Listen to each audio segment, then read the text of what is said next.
Let's Play. Welcome back, viewers, to another episode of Let's Play Sacred 2 with me, Bezlonir. Bet you thought I was gonna say The Beef, but no, this is not that show. That was 50 years ago. Welcome to now. So, I believe in the last video, if I recall correctly, we had a fair amount of trouble fighting the last boss. He was kind of tough. Not the last boss, the swirling mist of miasma, which you have to fight 3 times if you are playing the light campaign, and you fight it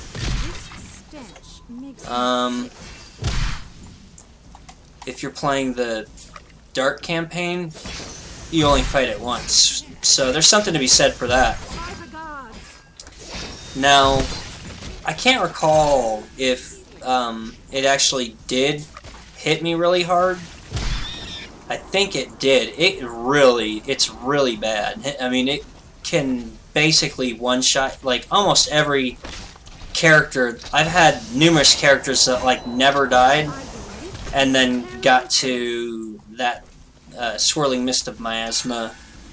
If I'm mispronouncing miasma, then apologies. I guess I learned a lot of words from books, so that's one of those ones that I don't think, maybe I don't know how to pronounce, but I trust you guys. I trust my viewers. I don't think any of you are like that type of person that is all like, "Oh, that's not how you say that. You're a freaking idiot, and everything that you are is now invalid to me because you couldn't pronounce theorem properly." Yeah, I remember, it was this one time, at the University of Colorado, they have, this, I guess it's like a department. It's the Center of the American West, and every year they do, a fiction, like I guess a Western theme fiction contest. So they do like short fiction, memoirs, poems. They accept undergraduate and graduate entries, and they give a prize and a runner-up to each, whatever. So yeah, and then they have like a ceremony, and they invite like the runners-up and the winners and stuff. So I was the runner-up a couple years, which was kind of cool. I got like $100 for that. And but then one of the years I was, I was at my table, and I think I was actually at the table with one of the with the guy that like funds the whole contest. And then so somebody was like up on the microphone, and they were talking about something or another. And those guys were just being like the asshole peanut gallery. They're like, "Haha, did you hear him? He said this word the wrong way. Why didn't he say what when he should have said who?" Or whatever, What was that one? Like, there was a show, somebody kept saying, I don't know, some word with like the hard H or what have you. Unfortunately, for the foreseeable future, Undead are probably just going to be a pain in my neck, because they are resistant to ice, which is the only kind of damage I do.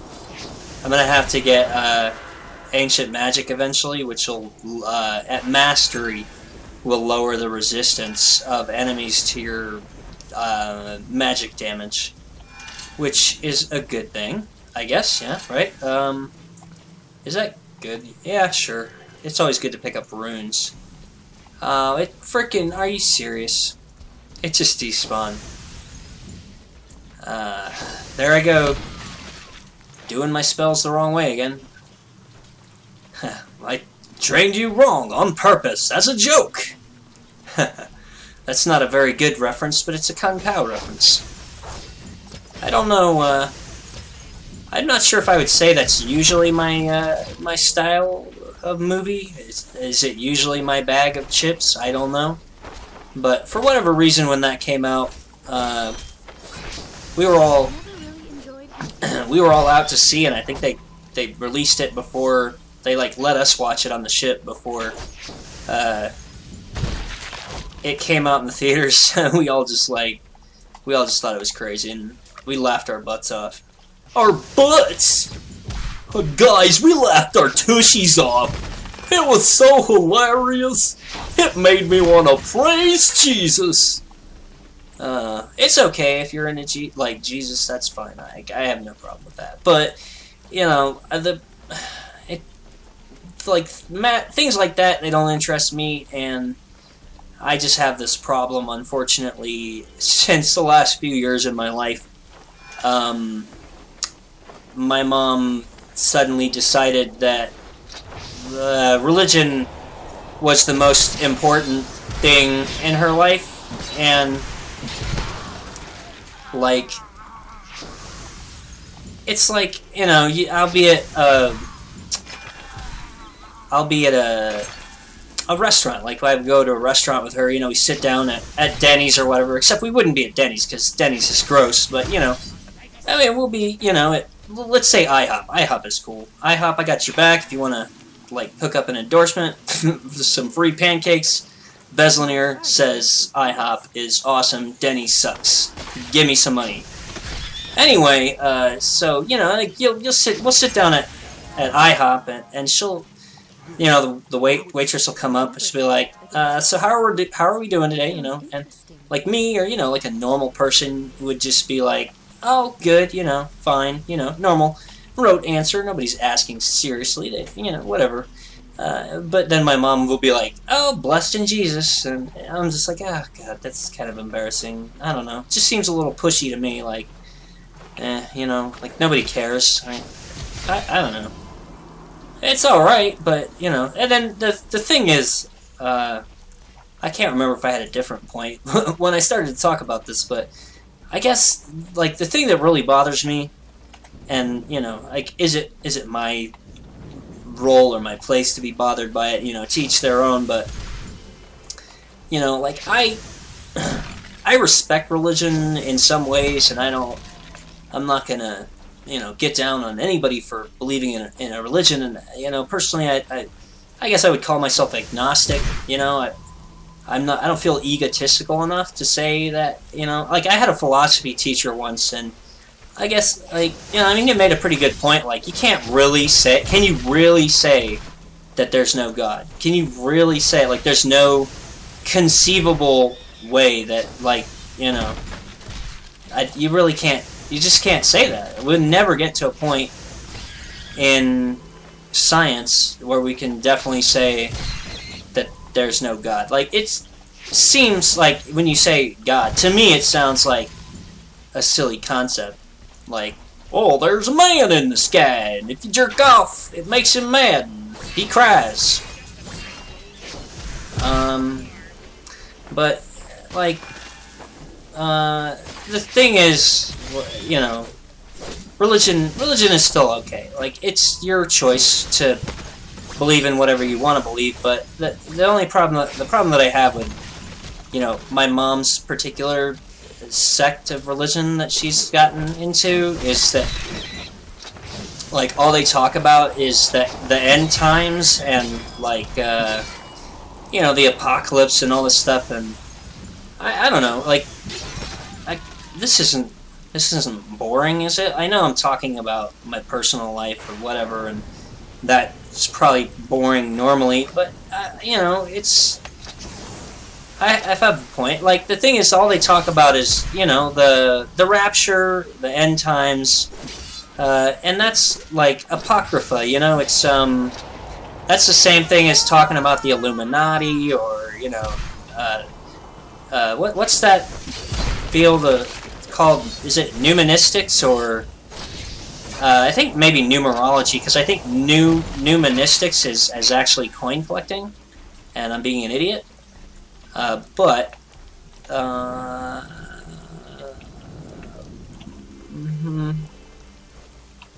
yeah, let's just go south.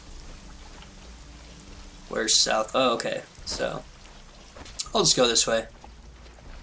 It's, like, it takes, to me, it unfortunately takes away from, I think, the only good thing about religion, which is, you know, this sense of community and, you know, asking questions like, why are we here? And, you know, dealing with the problems that we as human beings deal with, like our desire for meaning in the universe, and, you know, questions about what happens after we die and what happens to our loved ones, and coping with the loss of people that you love. You know, religion plays a very important role in that, and far be it for me to take a view on that in some sense, as like in a capacity of like condescension. Like, I don't want to like condescend to religion, you know, like it's beneath me, and, you know, like everybody who believes in religion, well, they have a tiny brain, but, you know, that's okay because they're only human or whatever, because we really don't know. I mean, it's just like I said, I mean, maybe God does exist. I know when my brother was like 12, I guess he thought that, well, no, when he was like 7, I guess, but he thought that God was an invisible cheeseburger. I remember that. I don't remember if he really believed that or not. That's a silly thing to believe. I mean, you can talk all you want about religion, but at least they're not saying that God is an invisible cheeseburger. Well, anyway, you know, I guess, like, I shouldn't be talking about these things, because I am not, like, man, it's like trying to avoid putting my foot in a ridiculous trap, not to overstate my position, but being somebody who, I don't know, records things and puts them in public. We all know that, you know, only using celebrities as an example, that, you know, like how they say, it's like people don't like to hear like celebrities' opinions and stuff on like politics and whatever. They, you know, and a lot of times if a celebrity voices an opinion, especially one that's really contentious, it can be kind of harmful to their career. Oh, anyway, as I've been going off on some enormous and probably boring tangents, man,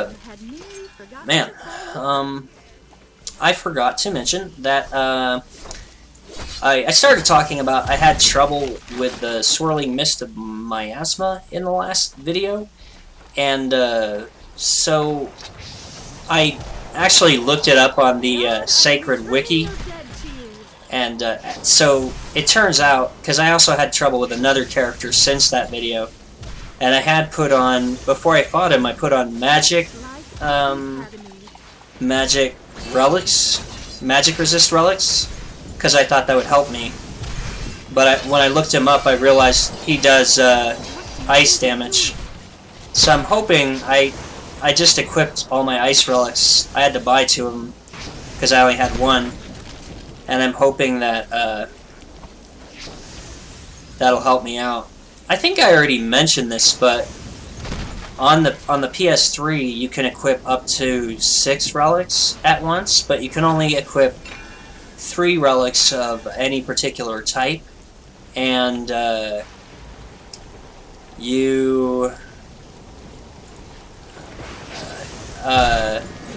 they're all like in the same menu, so it's a little easier to switch out between them, and you can keep 2 major types up, which is it's helpful. For instance, in the next area that we'll be going to, there's a lot of mobs that do poison damage, but there's also a lot of mobs that do fire damage. And I don't have as much of a problem with it on this character. Okay, I gotta check my settings. Yeah, I thought so. I'm picking up like way too much crap, so I had my loot threshold set too low, so I'm probably gonna have to scrap some nonsense here. It's also a lot easier to manage your inventory in the console version because everything is designed to take up the same amount of space, so if something takes up 6 tiles, then it takes up 6 units of inventory on the console, but you don't have to play Tetris, you know? So there's no like organizing your inventory to try to make space or stupid stuff like that.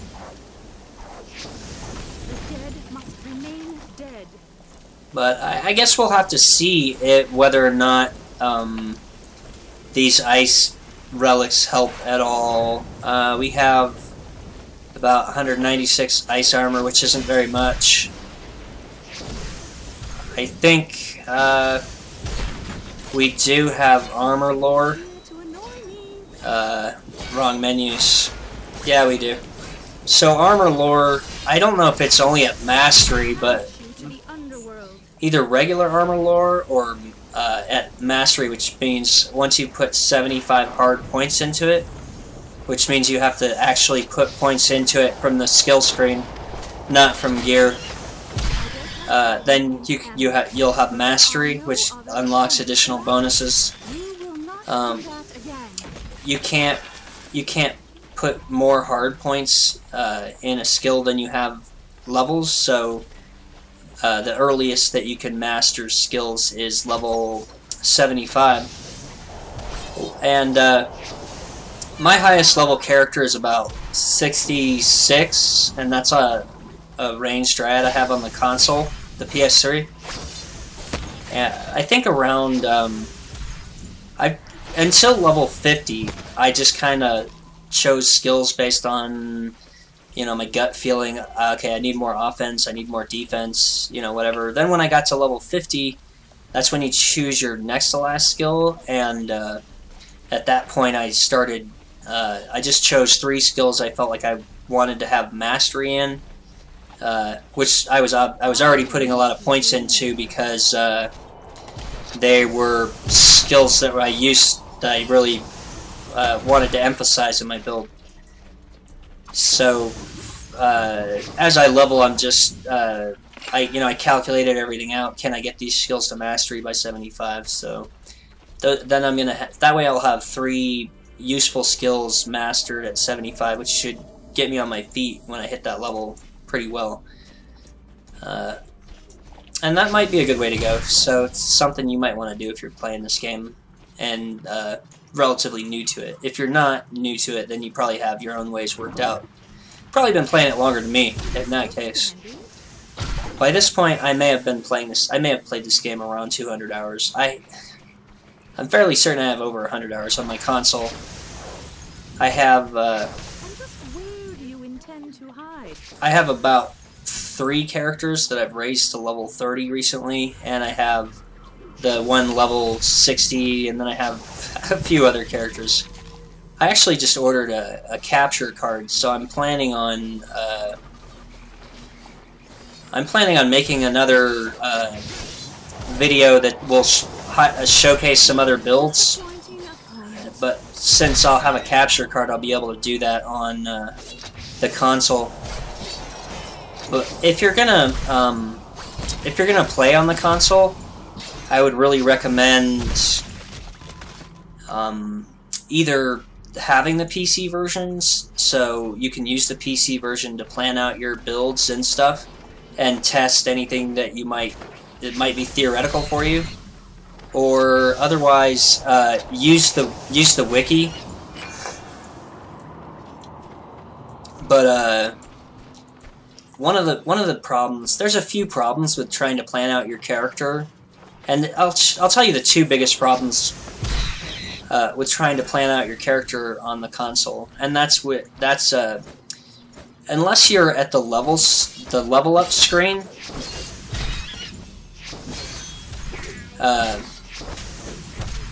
where you choose what new skills you're gonna have, you can't view skills that you don't actually have at the moment, and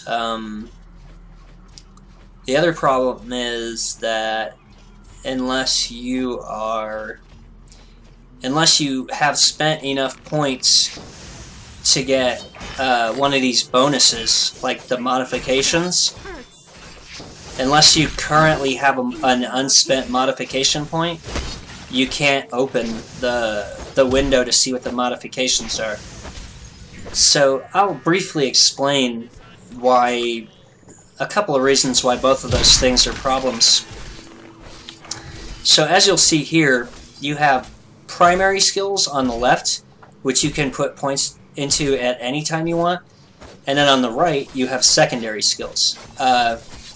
Now, in order to get one of these secondary skills, you have to put 5 points into, I think in total, into one or more of the primary skills from the left. Which means, on this character, if I wanted speed lore, I'd have to take one of these weapon lores, and none of these would be useful to me. It would be a total waste of skills because I don't use my weapons to hit things.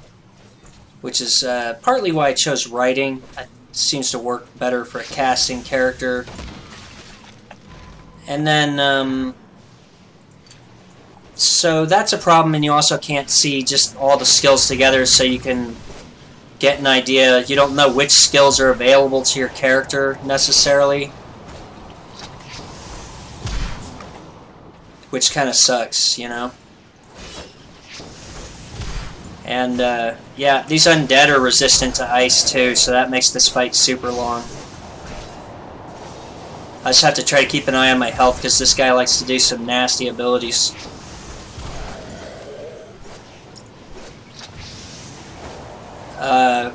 Yeah, so not all characters have all skills available to them.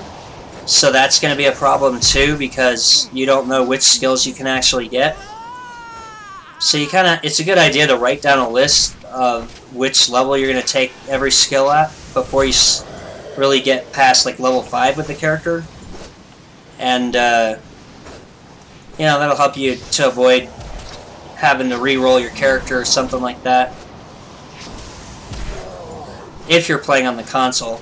It's still a good idea if you're playing on the computer, just to make sure you optimize what you're doing. And usually what I do is, as I'm going along, I'll change my mind. I might decide, like, I may have planned that I'm only going to take like concentration at level 50, but then when I get to level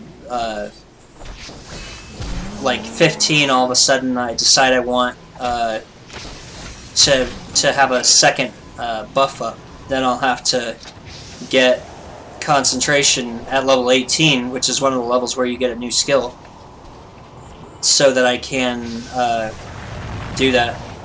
I don't think we killed all the guys from the last wave. I was waiting for a new wave to respawn.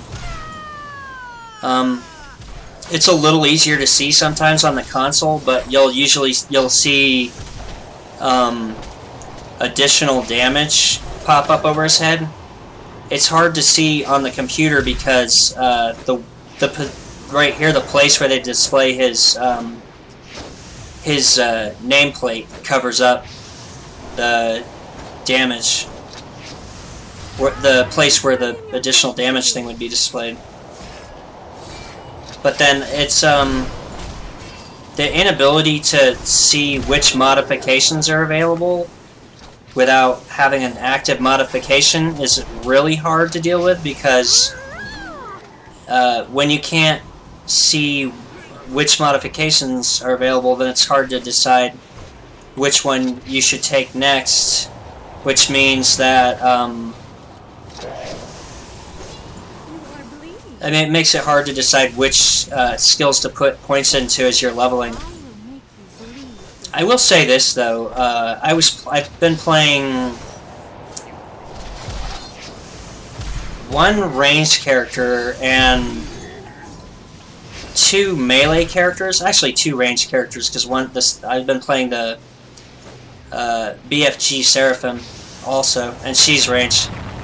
But if you're gonna play a melee character, you gotta be careful. I know I made the mistake when I was first starting to level the melee characters, that I was treating them like spellcasters, and I was mainly focusing on combat art skills, which are up here, and those are the ones that you get modifications from and stuff, because I wanted to make my... I'm used to playing a caster, and that's like the first thing you need to do is make all your spells stronger and you know, get modifications. And there are some modifications that are really important to get, like the Death Warrior has the Shadow Warrior. I'm sorry. I don't know if another language calls him the Death Warrior or not, but he has a life regen skill on one of his buffs that's really crucial, and he has a life leech skill on his primary attack, which is really crucial. And once you get those two in place, I mean, I'm looking forward to showing off the characters that I've been playing around with the last few weeks, because I gotta tell you, the Shadow Warrior, I haven't actually played him that much because I've been trying to work on some other characters that are a little harder to build, but he is amazing. The Shadow Warrior is, I mean, it'll put a smile on your face if you just like smashing things, because my Shadow Warrior is just insanely powerful, and I freaking love it, man.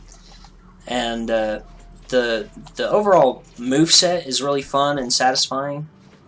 Just like, let's see, this here, he has like something like this teleport. That's not what I meant to do. Oh, I took it off my bars, didn't I? Oh, I might fix that later. It's really nice to have a teleport. And the thing about the console is you have 12 slots overall instead of this here. So here you have 10 between weapons and spells, but a lot of characters don't even want more than one weapon available at a time. Well, get going then. So yeah, now we have to protect this guy from this wave of undead. This is looking like a long episode. I had to beat the big baddie, you know. So that much I had to do.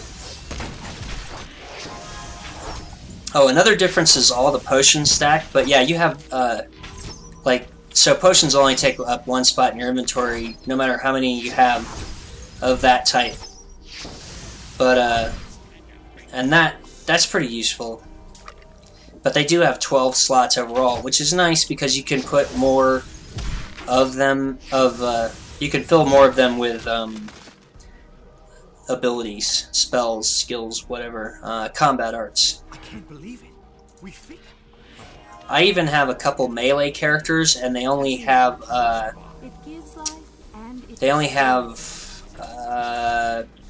couple different weapons, a couple different slots taken up by weapons. I will say, if you want to give this game a try, it can be a little hard to learn at first, so I highly recommend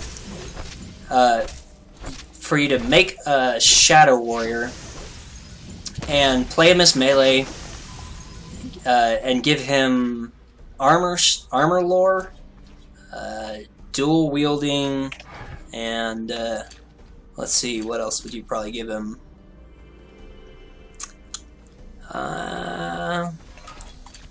That's it for the most part to get started with. So, and what tactics lore? So tactics lore, which is it's the skill that raises damage for weapons. So once he has tactics lore, armor lore, and